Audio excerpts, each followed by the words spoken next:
किसी का नहीं है। नमस्कार। आज हम पढ़ेंगे जंतुओं के आवास एवं अनुकूलन। कल हमने पाठभूमि के बारे में देखा था और पाठभूमि में वो स्थल के आधार पर 5 भागों में बांटा था।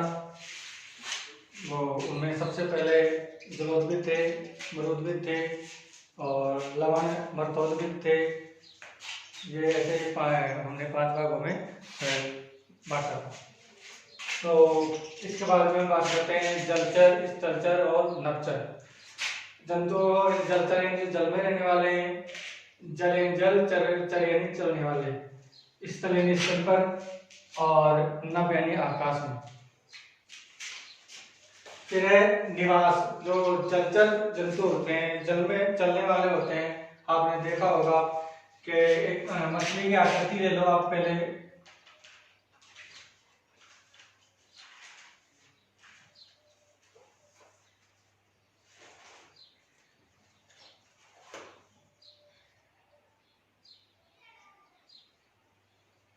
ये हमने मछली की आकृति बना ली,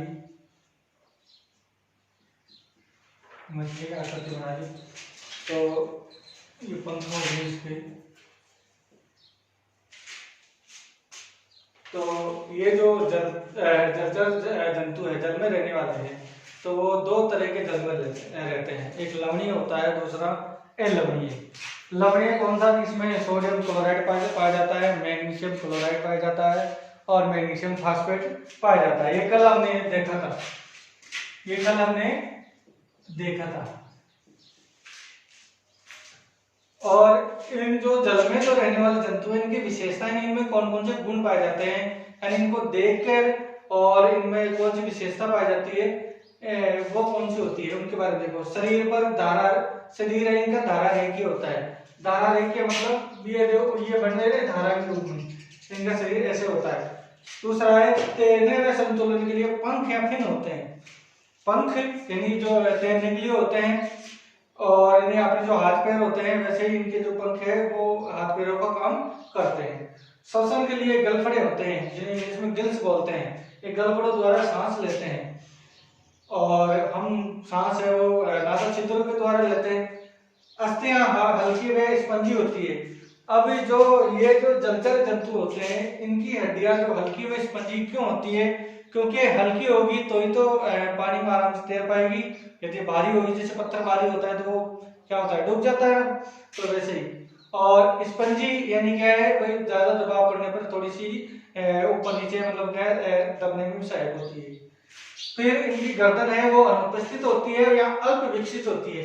अब यहाँ पे ऐसा हमें पता नहीं चलता है गर्दन वाला कौन सा, ये ऊपर तो अलग पार्ट हो गया, नीचे वाला ये वाला, इसके बीच में ये वाली दूरी है ना, ये वाली ये है गर्दन। और इनमें प्राय ये गर्दन अविकसित या अनुपस्थित होती है।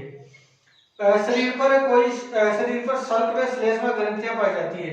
और शरीर पर शल्क यानी जो आपने मछली देखी होगी, उसमें चमकने वाले धूप में रखोगे तो उसकी जो त्वचा है वो चमकेंगे, जो चीजें चमकती है वो शल्क कहलाते हैं। और इसमें श्लेष्मा झिल्ली होती है।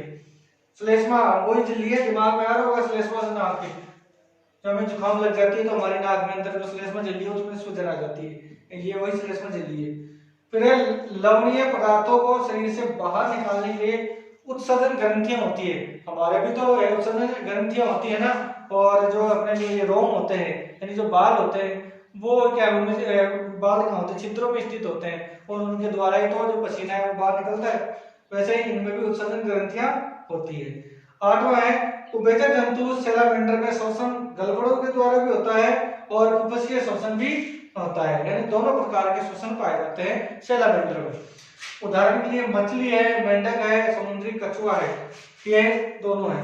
अब एक बात ध्यान रखना, यहाँ जलचर मैंने बोल दिया तो ये जलचर जल में तो रहने वाले हैं ही है, और दूसरे उभयचर भी होते हैं। देखिए से कई जैसे मेंढक है जो स्थल पर भी रहता है और जल में भी रहता है, तो ये उभयचर भी हो गया एक तरह से, यानी आधे जल में भी रहते हैं कहीं और आधे स्थल में भी रहते हैं।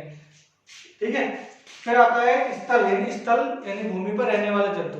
अब भूमि पर रहने वाला जो तापमान है वो तो 2 प्रकार का पाया जाता है। एक तो कौन सा, जहाँ ज्यादा तेज धूप पड़ती है और वो जहाँ वनस्पति रहित क्षेत्र होता है वो मरुस्थलीय और वहां पे जो पाए जाते हैं जंतु उनको मरुस्थलीय जंतु कहते हैं। और जहाँ पे शीत ऋतु यानी बर्फ पड़ती है वहां पे जो पाए जाने वाले जंतु है उस स्थान पे उन्हें शीत आवासीय जंतु कहते हैं। विशेषता क्या होती है, अब जो मरुस्थलीय जंतु है वो चलेंगे और चलने के लिए उनके पास क्या होता है, पैर, जबकि जलीय जंतुओं में क्या होते थे, पंख होते थे।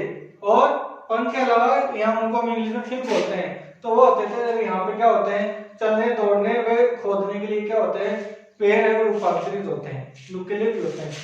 शरीर का रंग भूरा होता है। इनका रंग भूरा ही क्यों होता है, क्योंकि भूरे होने के कारण ये इनका जो भूमि है उसका रंग भी भूरा होता है और ये जो शिकारी होते हैं उनसे अपने आप की रक्षा कर पाते हैं। और यदि भूरा नहीं होगा तो शिकारी इनसे दूर से पहचान लेंगे।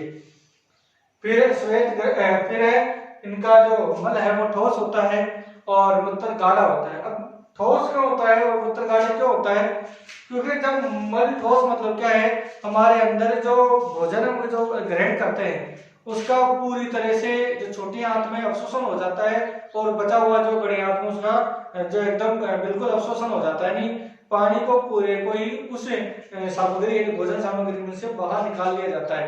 तो क्या होगा, फिर ठोस होगा। और मूत्र गाढ़ा मतलब क्या है, मूत्र में और अलग जो है बिलिरुबिन ये जो चीजें पाई जाती हैं तो वो सभी चीजें निकाल के, तो इसलिए मूत्र का रंग भी थोड़ा गाढ़ा हो जाता है। श्वेत ग्रंथियां अनुपस्थित होती हैं। श्वेत ग्रंथियां बोल दो या पसीने की ग्रंथियां बोल दो, इसे बोलते हैं पसीने वाली ग्रंथियां। पसीने वाली ग्रंथियां,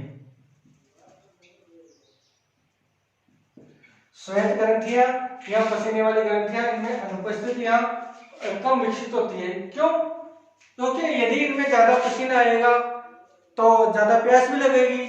और आपको पता है मरुस्थल में कहीं जो है 4-4-5-5 किलोमीटर पे गांव होते हैं या एक आधा मकान मिलता है, तो पानी तो वैसे ही नहीं है और मरुस्थल में वैसे पानी कम होता है। तो यदि ग्रंथियां ज्यादा होगी तो पसीना बहेगा, पसीना बहेगा तो प्यास लगेगी। तो उस प्यास से बचने के लिए इनका जो है उसमें श्वेत ग्रंथियां नहीं पसीने ग्रंथियां वो कम विकसित होती है, तो जो पसीना है वो बाहर नहीं निकलता, पानी अंदर ही अंदर संचित रहता है। जल संरक्षण लिए सल्क या कुबड़ पाए जाते हैं। कुबड़ आपको पता है ऊंट के अंदर जो कुबड़ पाई जाती है उसका काम यही है कि वो पानी है एक साथ 5-7 दिन का पानी एक साथ पी लेता है और उसके साथ ही वो बिना पानी के तक रह सकता है। मिट्टी के कणों से बचने के लिए इसमें छोटे नासक छिद्र जो अंदर है अपनी, उनका जो नाक वाला जो अंदर वाला जो हिस्सा है उनका जो छिद्र है वो छोटा होता है। और बाल यानी क्या है, द्वार होते हैं यानी पट होते हैं। तो वो क्यों होते हैं, क्योंकि वो धूल को अंदर जाने नहीं देते हैं। जैसे हमारे जो मैंने वो शरीर के बारे में जो अपना हार्ट होता है, ये अपना हार्ट होता है, उसमें जो आलिंद और नीले होता है तो ब्लड ऐसे जाता है ना, यहाँ पे द्वार पट में बताए थे। तो वैसे ही क्या है, बाहर से श्वसन अंदर तो आ सकता है लेकिन अंदर से यदि जाता है ना तो श्वसन जो वायु है वो तो जा सकती है, लेकिन धूल के कणों को वहीं पे जो द्वार है जो गेट है वहीं पर रोक लेते हैं। उदाहरण के लिए ऊंट है, ये फाइब्रोसोमा है, जंगली चूहा है और मोलाक है, ये इनके उदाहरण है। फिर आता है शीत आवासीय जंतु। अब शीत आवासीय जंतुओं की विशेषता क्या होती है, नॉर्मल सी बात है भाई, जो सर्दियों में रहेगा इसका मतलब उसके जो बाल है अपने आप ही बड़े होंगे। क्यों, बाल ही तो शरीर का तापमान बनाए रखते हैं, तो इनके शरीर पर सफेद बाल होते हैं। दूसरा, शरीर पर घने बाल होते हैं, घने बाल होते हैं, ज्यादा बाल होंगे तो उन्हें सर्दी कम लगेगी। फिर दूसरा, बर्फ में रहते हैं तो बर्फ में भी तो शिकारी होते हैं, उनसे बचने के लिए इनका जो रंग है वो सफेद होता है, बर्फ का रंग भी सफेद होता है। फिर इनकी जो त्वचा है वो मोटी होती है और ताप सहन करने वाली होती है। और उदाहरण ये ध्रुवीय खरगोश और मांस और बैल, और इन सबके कारण इनके बाल बड़े होते हैं और इनके बालों की जो उनको काट करके मशीन से काट करके उनकी धुलाई करके और उन्हें रिफ्रेश करके उनसे जो अपने जो कंबल ओढ़ते हैं, रजाई का जो विदेशी कंबलें होती हैं, जो वो छोटे वो बाल होते हैं वो जानवरों के बालों से बनाई जाती है। और सर्दियों में पतले होने के कारण हमें सर्दी महसूस नहीं होती, क्योंकि वो जो ये जानवर होते हैं उनके शरीर के बालों की बनी होती है। ध्रुवीय खरगोश हो गया, मांस का हो गया और मांस के बैल हो गया। फिर आता है नभचर, नभ यानी आकाश में रहने वाले जंतु। अब इनकी अस्थियां अब आकाश में उड़ते हैं, क्या मतलब हड्डियां भारी होगी तो वजन ज्यादा होगा, और वजन ज्यादा होगा तो वो आकाश में उड़ नहीं पाएंगे। तो इनकी जो पहली विशेषता है वो हड्डियां खोखली व हल्की होती है ताकि वो आसानी से उड़ सके।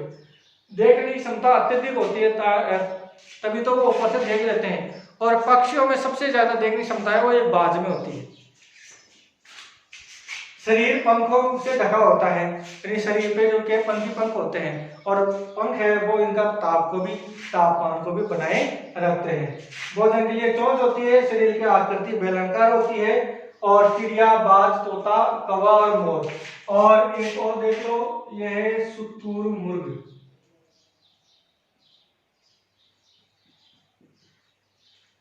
ये क्या है? अपवाद है। क्यों है? क्योंकि ये उड़ नहीं सकता।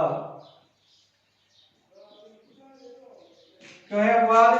क्योंकि शुतुरमुर्ग क्या है, उड़ नहीं सकता। और इसका अंडा होता है वो क्या है,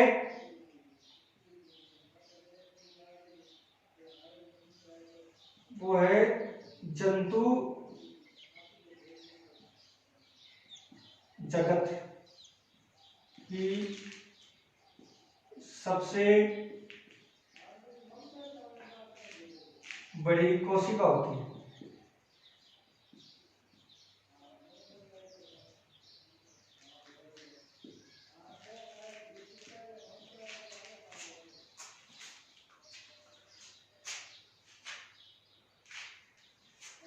तो ये शुतुरमुर्ग है, इसका अपवाद है, ये उड़ नहीं सकता। और अंडा है जंतु जगत की सबसे बड़ी कोशिका होती है। तो ये क्यों? क्योंकि ये भाग सकता है, उड़ नहीं सकता। और इसका यदि बोलते हैं जो कम उड़ता है, उसका उदाहरण है ये जो दे रखा होगा मोर। मोर क्या है, ज्यादा देर तक उड़ नहीं सकता, मोर है। तो ये चीजें होगी। तो जंतुओं को आवास के आधार पर 3 भागों में, जलचर, स्थलचर और नभचर में बांटा हुआ है, और इनके बारे में मैंने आपको बता ही दिया। लेकिन आपका जो होमवर्क है वो अभी प्रॉपर ढंग से आ नहीं पा रहा है, और आपके जो द्वारा जो रोजाना क्लासेज ली जा रही है उनके द्वारा आपने जो नोट्स बनाए हैं वो भी हमारे जो व्हाट्सएप ग्रुप है उन पे नहीं आ रहे। इसका मतलब आप या तो वीडियो देख नहीं रहे, और देख रहे हो तो लापरवाही कर रहे हो। तो ये जो चीजें आपको साइंस में और इंग्लिश में जो आपकी चीजें चल रही हैं, जो आर्टिकल्स चले थे वो, तो ये जो आपके यदि कोई छोटा जो मतलब अभी जो एग्जाम में चल रही है ना, उनकी तैयारी करें तो उनके लिए भी ये चीजें टॉपिक को लाभदायक है, तो उनको भी देखने के लिए आप कह सकते हैं। जय हिंद।